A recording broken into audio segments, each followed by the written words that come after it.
Comenzamos el estudio de la cabeza a través del cráneo óseo. Por delante observamos el hueso frontal,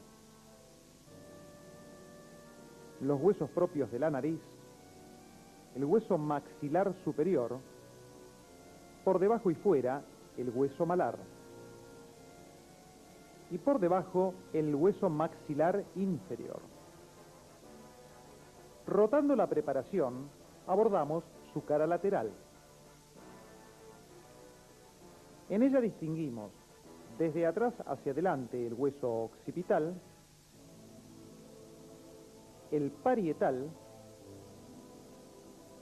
por debajo del frontal el ala mayor del hueso esfenoides, la escama del hueso temporal y la porción mastoidea. Por debajo, la rama ascendente del maxilar superior y la relación del cóndilo del maxilar con el conducto auditivo externo. La vista posterior pone en evidencia la escama del hueso occipital, su articulación con los bordes parietales y las porciones mastoideas del temporal. La vista superior, con el hueso frontal por delante, los parietales por detrás y a ambos lados, la sutura coronal y la sutura sagital. Abordando a continuación la base del cráneo, una línea bicigomática por delante y bimastoidea por detrás la divide en tres fosas. En la fosa anterior situamos los elementos del macizo facial: el hueso maxilar superior, el agujero palatino anterior. Por detrás, las porciones horizontales de los huesos palatinos y el agujero palatino posterior y accesorios. El vómer, los límites de las coanas y por fuera de ellas, las apófisis pterigoides con sus dos alas y la fosa pterigoidea. En el sector lateral, el ala mayor del esfenoides con el agujero oval y por detrás el agujero redondo menor. Retomando la línea media, la apófisis basilar del occipital hasta llegar al agujero occipital.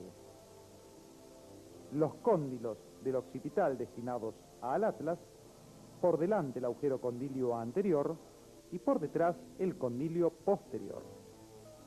En relación con el vértice del peñasco, el agujero rasgado anterior. Por detrás, el orificio inferior del conducto carotidio y el agujero rasgado posterior. Situando el hueso timpánico, el conducto auditivo externo. Y por último, la apófisis estiloides, su relación con la apófisis mastoides y entre ambas el agujero estilomastoideo y la ranura digástrica. Abordamos ahora el endocráneo. En este distinguimos tres fosas limitadas por dos líneas. Una anterior, que pasa por el borde posterior del ala menor del esfenoides, y otra posterior, por los bordes superiores de los peñascos.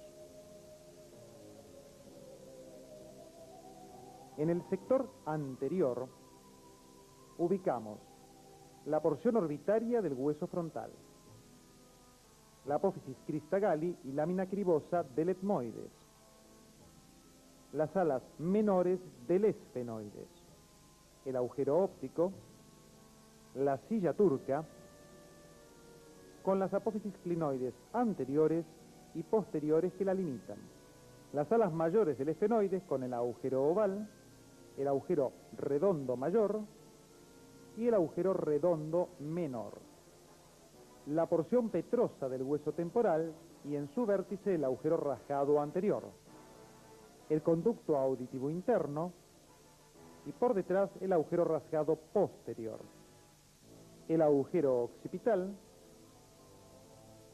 y el agujero condilio anterior. El sistema neumático de los huesos del cráneo es estudiado mediante esta reflexión. Las fosas nasales y órbitas tomadas como reparo anatómico, senos frontales y seno maxilar. Rotando la preparación, en la vista posterior. Por encima de las órbitas, los senos frontales, las celdas etmoidales y por último el seno esfenoidal.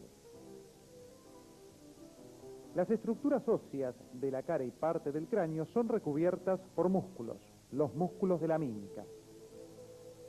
En esta preparación hemos de ubicar la totalidad de estas formaciones: músculo frontal, músculo orbicular del ojo, con una mitad superior, orbicular superior, y una inferior, el músculo depresor de la ceja, el músculo nasal, los elevadores común y propio del ala de la nariz y labio superior, el cigomático menor y cigomático mayor con sus dos fascículos, el orbicular de la boca,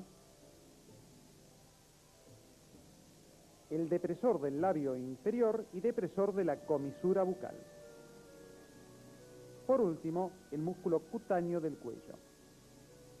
Estas estructuras reciben la inervación del séptimo par craneal, el nervio facial. Detallamos su relación con la glándula parótida y su conducto excretor, el conducto de Stenón. Nos dirigimos ahora al sector superior de la preparación.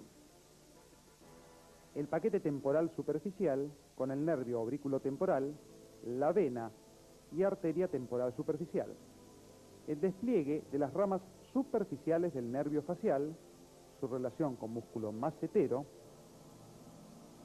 y en el sector inferior, el nervio de Jaffe. Reparamos la arteria facial, la vena facial, y por detrás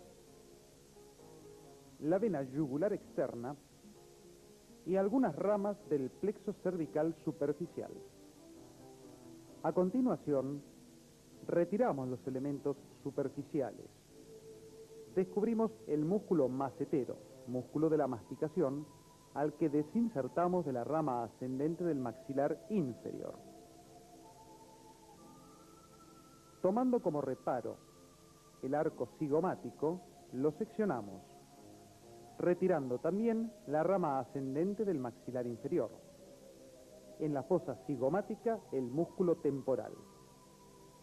En la fosa pterigomaxilar, el músculo pterigoideo externo con sus dos fascículos. Su íntima relación con la arteria maxilar interna. Y por último, el músculo pterigoideo interno. Su relación con el nervio lingual y el nervio dentario inferior. Por delante, el músculo bucinador.